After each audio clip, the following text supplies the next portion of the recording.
शिष्यवृत्ती आणि निर्वाह भत्ता देणाऱ्या योजना. सामाजिक न्याय आणि विशेष सहाय्य विभाग, महाराष्ट्र शासन.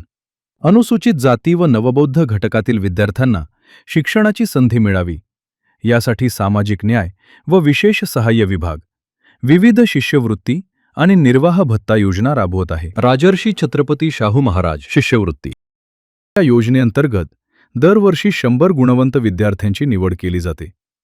पदवी, पदव्युत्तर आणि पदविका अभ्यासक्रमासाठी शिक्षण घेणाऱ्या विद्यार्थ्यांना परीक्षा व नोंदणी फी, वसतिगृह आणि भोजन खर्चासाठी आर्थिक सहाय्य दिले जाते. राजर्षी छत्रपती शाहू महाराज गुणवत्ता शिष्यवृत्ती अभ्यासात मेहनत घेणाऱ्या अनुसूचित जातीतील विद्यार्थ्यांना प्रोत्साहन देण्यासाठी ही योजना राबवण्यात येते.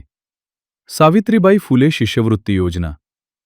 अनुसूचित जातीतील इयत्ता 5वी ते 7वी पर्यंतच्या मुलींना दरमहा 60 रुपये आणि 8वी ते 10वी साठी दरमहा 100 रुपये अशा स्वरूपात 10 महिन्यांसाठी आर्थिक सहाय्य दिले जाते, जे त्यांच्या शिक्षणाला बळकटी देते.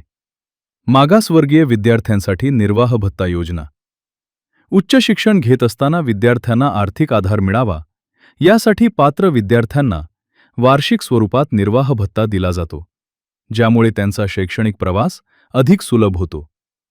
महाराष्ट्र राज्याचे माननीय मुख्यमंत्री देवेंद्रजी फडणवीस, माननीय उपमुख्यमंत्री एकनाथजी शिंदे, माननीय उपमुख्यमंत्री सुनेत्रा पवार, माननीय मंत्री संजयजी शिरसाट आणि माननीय राज्यमंत्री माधुरी मिसाळ यांच्या नेतृत्वाखाली या शिष्यवृत्ती योजना विद्यार्थ्यांच्या उज्ज्वल भविष्याला दिशा देत आहेत.